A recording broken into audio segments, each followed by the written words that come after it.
اللہ کریم کے پیارے انبیاء کرام کا وجود باعث شفا ہوتا ہے. ان کے جسم سے نسبت جس چیز کو ہو جائے وہ بھی شفائیں، برکتیں اور نافع بن جاتی ہے. آپ علیہ الصلوۃ والسلام کا فرمان ہے، صحیح بخاری کی حدیث ہے، ہماری زمین کی مٹی تربت وردینا اور ہمارا لعاب دہن، ہم میں سے بعض لوگوں کا لعاب دہن ہمارے بیماروں کو شفا دیتا ہے باذن ربنا، رب کی عطا سے. تو زمین جس کی نسبت حضور کے وجود کے ساتھ ہو وہ شفا والی ہوتی ہے. حضور کا لعاب دہن اور ان کریموں کے جسم سے جو لگ جاتی چیزیں وہ شفائیں دیتی ہیں. تو انبیاء کرام کی جو نسبت ہو جاتی کسی چیز سے وہ بھی چیز نافع بن جاتی ہے، اور یہ حدیث صحیح ہے.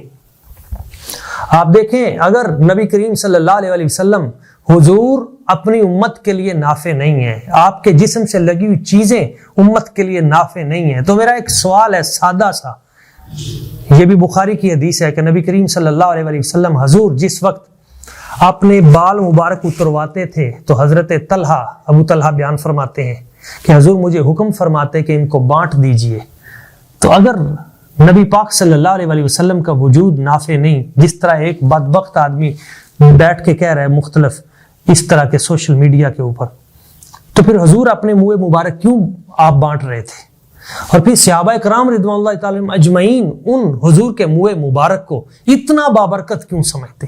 حضرت انس رضی اللہ تعالیٰ عنہ جیسی ہستی، آپ یہ فرماتے ہیں ساری دنیا جہان، دنیا و ما فیہا، سب کچھ اگر ملے اور مجھ سے میرے آقا کریم صلی اللہ علیہ وسلم حضور کا ایک منہ مبارک لے تو میں سرکار کا ایک منہ مبارک نہیں دوں گا، یہ میرے نزدیک سب سے افضل والا ہے. اتنی بابرکت چیز ہے.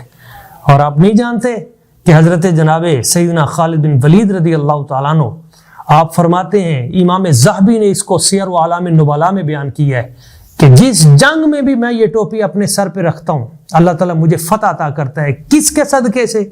اس میں جو حضور نبی پاک صلی اللہ علیہ وسلم آپ کے منہ مبارک رکھے. امام ذہبی جیسا بندہ اس کو کوٹ کر رہا ہے. اچھا، صحیح مسلم شریف میں ہے، آپ دیکھیں حضرت خالد بن ولید رضی اللہ تعالیٰ عنہ سیف من سیوف اللہ، ان کے حوالے سے تو ہو سکتا ہے آپ کو کچھ اور درد ہو. حضرت ام سلمہ رضی اللہ تعالیٰ عنہ ام المؤمنین بیان فرماتی ہیں، صحیح مسلم شریف میں ہے، جب بھی مدینہ طیبہ میں کوئی بیمار ہو جاتا تو ان کے دروازے پہ آتا، کھٹکھٹاتا. تو ام سلمہ بیان فرماتی ہیں، آ کے لوگ کہتے ہمیں یہ بیماری ہے، یہ مسئلہ ہے، اما جی آپ کے پاس نبی پاک صلی اللہ علیہ وسلم آپ کے منہ مبارک ہیں.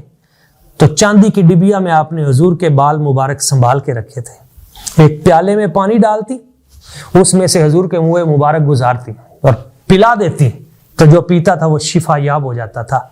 وہ جو صحابہ کرام، تابعین، وہ امت، وہ جس وقت درے حضرت ام المؤمنین ام سلمہ رضی اللہ تعالیٰ عنہ پہ حاضر ہوتے تھے، کیا نیت لے کے آتے تھے؟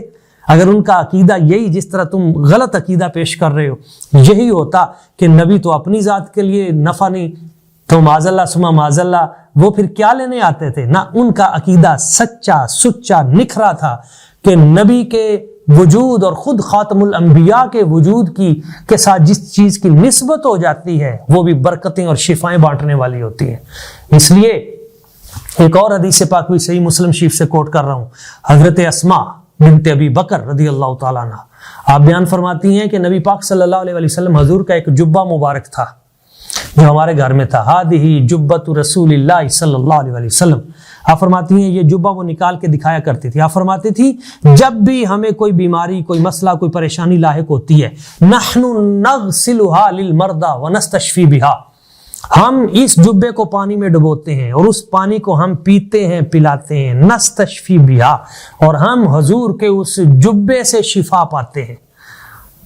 تو وہ جنہوں نے نبی پاک صلی اللہ علیہ وسلم سے دین سیکھا، امہات المومنین ہیں یا حضرت ابوبکر صدیق رضی اللہ تعالیٰ عنہ آپ کی صاحبزادی ہیں، یا وہ جنہوں نے اصحاب صفہ سے دین سیکھا، صفہ کے چبوترے پہ بیٹھ کے دین پڑھا، وہ زیادہ بہتر جانتے تھے یا آج کا ایک شخص نیا پیدا ہو گیا ہے اور وہ کہتا ہے دین آج تک کسی کی سمجھ میں نہیں آیا، مجھے سمجھ آیا ہے؟ اچھا، خود نبی کریم صلی اللہ علیہ وسلم آپ کا موقف کیا ہے؟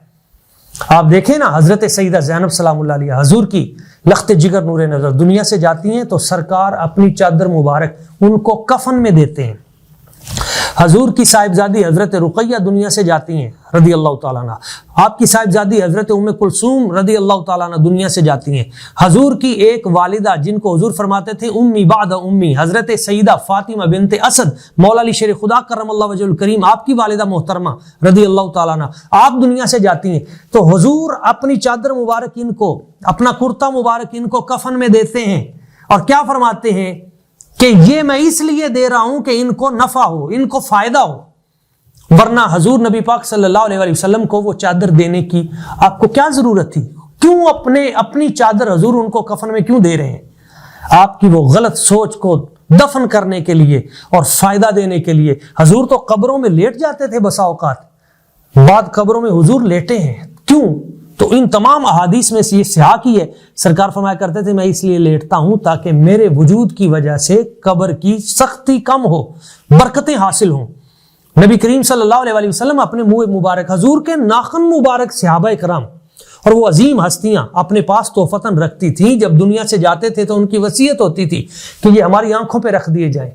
حضور نبی پاک صلی اللہ علیہ وسلم کا کپڑا مبارک، بخاری کی حدیث ہے، ایک صحابی رسول نے حضور سے چادر جو ایک بی بی نے پیش کی تھی آپ کو تحفتاً، تو پوچھا بھی آپ نے، صحابہ کرام نے کہا کہ حضور کو اس چادر کی ضرورت تھی، آپ نے کیوں مانگی؟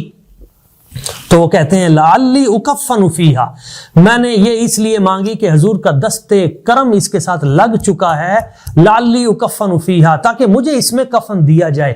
یعنی وہ برکت والا سمجھتے تھے، اور آج بھی امت برکت سمجھتی ہے۔ نبی کریم صلی اللہ علیہ وسلم حضور کا لعاب دن ہو، حضور کے منہ مبارک ہوں، حضور کے ناخن مبارک ہوں، حضور کی کوئی بھی نسبت والی چیز ہو، حتیٰ کہ اس زمین کی مٹی کیوں نہ ہو، وہ بھی برکتوں والی ہے، حضور نافع ہیں۔ اچھا، اس کا ایک اور پہلو دیکھ لیجئے، امت کے لیے نافع ہیں۔ سرکار فرماتے ہیں کیا امت کو نفع نہیں دیا؟ حضور فرماتے ہیں لولا ان اشق علی امتی، اگر مجھے اپنی امت پہ تکلیف محسوس نہ ہوتی تو میں اپنی امت پہ میں کیا کرتا؟ لَأَمَرْتُهُمْ بِالسِّوَاكِ عِنْدَ كُلِّ صَلَاةٍ، میں ہر نماز پہ ان کے لیے یہ جو مسواک ہے یہ کرنا ضروری قرار دے دیتا۔ تو امت کی تکلیف کی وجہ سے میں نے، یعنی حضور نے کتنا نفع دیا، اس کو فرض نہ ہونے دیا۔ اچھا، دوسری حدیث پاک ہے، یہ متفقن علیہ حدیث ہے، صحیح بخاری صحیح مسلم کی۔ حضور نے فرمایا لولا ان اشق علی امتی، اگر اپنی امت پہ تکلیف جو ہے وہ مجھے محسوس نہ ہوتی تو میں کیا کرتا؟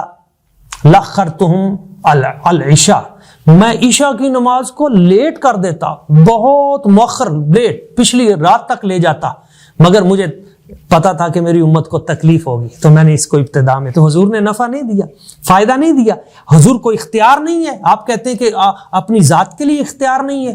بھائی تیسری حدیث سن لیں، نبی کریم صلی اللہ علیہ وسلم حضور ارشاد فرماتے ہیں، کس نے عرض کی حضور کیا حج ہر سال فرض ہے؟ حضور نے جب حج کی فرضیت کا بیان کیا نا تو کسی نے پوچھا حضور ہر سال حج فرض ہے؟ تو حضور نے فرمایا لو قلت نعم لوجبت، اگر میری زبان سے نعم ہاں نکل جاتا تو ہر سال حج فرض ہو جاتا۔ تو احتیاط کیا کرے، یہ تو وہ زبان ہے جس سے لفظ نکلیں تو پھر حدیث بنتی ہے، پھر اس سے برکتیں ملتی ہیں، پھر اس سے خیر ملتی ہے، کائنات کو نفع ملتا ہے۔ یہ کیسی غلیظ سوچ ہے کہ اس کریم ہستی جن کا فیض چہار دانگے عالم میں اور جن کے صدقے سے آگے صحابہ و اہل بیت اطہار اور اولیاء کبار اور ان سب کو فیض ملا ہے، اس چشمہ رحمت کی بنیاد جو ہے وہ ذات مصطفیٰ صلی اللہ علیہ وسلم، اس جن کو رب نے وما ارسلناک الا رحمۃ للعالمین بنا کے بھیجا، پتہ نہیں کیسے لوگ ہیں کہ اس خصوصی چشمہ پہ، اس رحمت للعالمینی پہ اعتراض کر رہے ہیں کہ وہ نفع دے سکتے ہیں۔ یعنی مجھے بتائیے جو سارے جہانوں کی ہے ہی رحمت، تو رحمت نفع دینے کے لیے نہیں ہوتی؟ جو جہان کے ہر ذرے اور چپے چپے پہ رحمت ہے، تو تم کہتے ہو کیسے وہ نفع دے سکتے ہیں؟ اور جن پہ درود پڑھنے سے اتنی برکت ملتی ہے کہ آپ کے 10 گناہ معاف ہو جاتے ہیں، آپ کے 10 درجے بلند ہو جاتے ہیں اور آپ کو 10 نیکیاں ملتی ہیں۔ اللہ کے بندو، ان کا تو نام لینے سے اتنا نفع حاصل ہوتا ہے، ان پہ درود پاک پڑھنے سے اتنا نفع حاصل ہوتا ہے۔ اور خود سرکار فرماتے ہیں جس نے اپنے بچوں کا نام میرے نام پہ رکھا تو قیامت والے دن میں اس کی شفاعت کرواؤں گا۔ کتنی بڑی نعمت ہے کہ جن کا نام بھی مدتوں کے بعد برکتیں عطا کر رہا ہے، بلکہ حضرت امام بخاری بیان فرماتے ہیں الادب المفرد میں، آپ پڑھ کے دیکھ لیجئے کہ حضرت عبداللہ بن عمر فرماتے ہیں پاؤں سن ہو گیا تو کیا کیا؟ حضور کا نام لیا، یا محمد، تو حضور کے نام کے صدقے سے پاؤں ٹھیک ہو گیا۔ صحابہ اکرام رضوان اللہ تعالی اجمعین ہر مرحلے میں حضور کا نام لیتے ہیں۔